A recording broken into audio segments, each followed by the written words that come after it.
ہماری اور آپ کی بہن محترمہ نورین عارف صاحبہ، صدر گرامی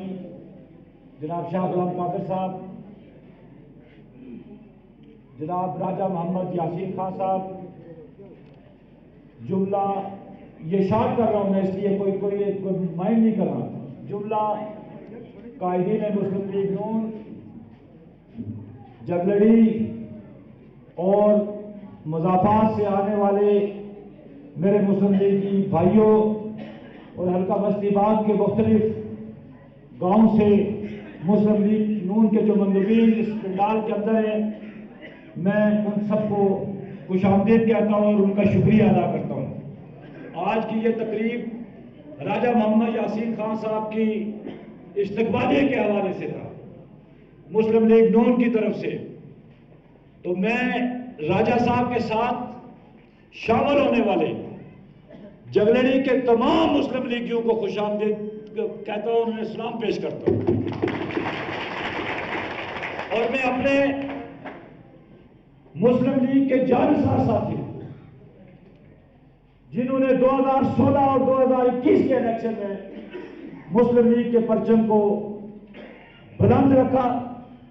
اور آج ہم شیر و شکر ہو گئے، بڑی آزمائش میں تھے ہمارے جگلڑی کے ساتھی کہ باپ بیٹے کے سامنے، چچا بھتیجے کے سامنے، تو ہمیں سچی بات ہے اپنے ان ساتھیوں پر میں کہتا ہوں کہ فخر ہے، ہم نے ان کی مشکلات کو آسانی میں بدلنے کے لیے راجہ محمد یاسین خان صاحب کے پاس گئے، سب بھائی مل کے،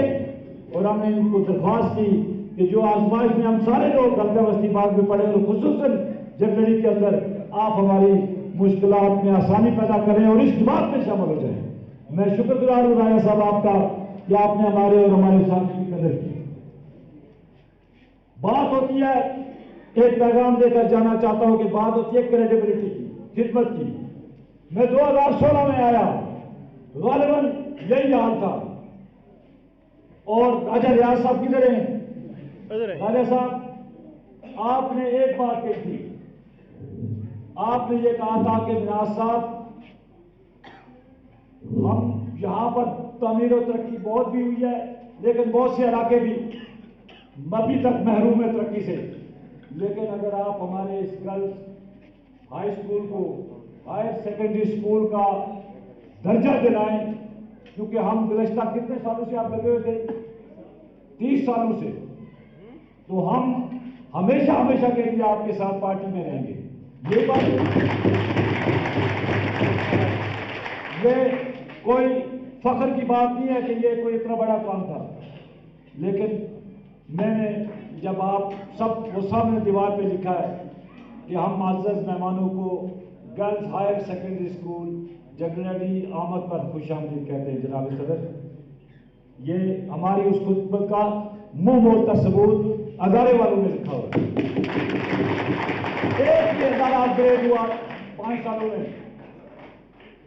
ڈاکٹر صاحب، ہم نے بہت محنتیں کی آپ کی کہ یہ اس طرح کے ادارے ہمیں ہر بڑے گاؤں میں دیے جائیں، لیکن آپ بھی یقین کریں کہ خزانے میں سانپ بن کے بیٹھے ہوئے پتہ نہیں خزانہ کدھر گیا، پتہ نہیں، جس کو بچا کر آپ نے رکھا، بعد میں پی ٹی آئی والوں نے آواز اڑا دی، وہ اگر آپ ہمیں دے دیتے یہ باجی اور میں روتے رہے، یہی بات ہوئی۔ خدا کی قسم یہ ڈاکٹر صاحب سے پوچھے، یہ چودھری صاحب پنچایتیں کر کے، لیکن پتہ نہیں یہ ڈاکٹر صاحب ہمارے جو ہے نا یہ ملک کو قوم کے لیے کو خزانہ بچا رہے تھے، خدا کی قسم خزانہ بھی نہیں بچا، پارٹی بھی نہیں بچی، اور صرف ایک اپ گریڈ ہائر سیکنڈری اسکول ہوا، وہ ہم نے جگلڑی کا دیا اس لیے کہ جگلڑی کی بیٹیوں کے لیے ہم یہ سمجھتے ہیں کہ حقیقت ہمیں یقین ہے کہ یہ جو ہماری گورنمنٹ جس میں ہمیں کتابی ہے سب پاکستان میں ہماری حکومت ہے، ہم ایک مرتبہ پھر جائیں گے، ڈار صاحب کے پاس جائیں گے، شہباز شریف صاحب کے پاس جائیں گے، اپنے قائد میاں نواز شریف کے پاس جائیں گے کہ ہمیں ہمارے لوگوں کی خدمت کے لیے آپ وسائل مہیا کریں، جس طرح انہوں نے 11 ارب سے 22 ارب تک ہمارے وسائل کو بڑھایا۔ اور مجھے یقین ہے، لمبی بات نہیں، یہ پیغام ہی اتنا لمبا نہیں ہے کہ جس کو سمجھ نہ آئے، کہ جب ہم سارے ساتھی قبائل کی جنگ نہیں ہے، نہ کسی علاقے کی جنگ۔ تو میں ایک ہی پیغام کہتا ہوں کہ یہ خوبصورت گلدستہ آپ کو اسٹیج پہ نظر آ رہا ہے، پنڈال میں نظر آ رہا ہے، خدا را 8 جون کو آپ اسی طرح محبت کے ساتھ، پیار کے ساتھ آپ اور یکجہتی کے ساتھ آپ الیکشن میں جائیں، انشاءاللہ آپ جیت آپ کی ہوگی۔ اور میں بغیر کسی جو ہے یعنی تاخیر کے میں دعوت خطاب دیتا ہوں۔ صدر گرامی آج کی اس تقریب کے صدر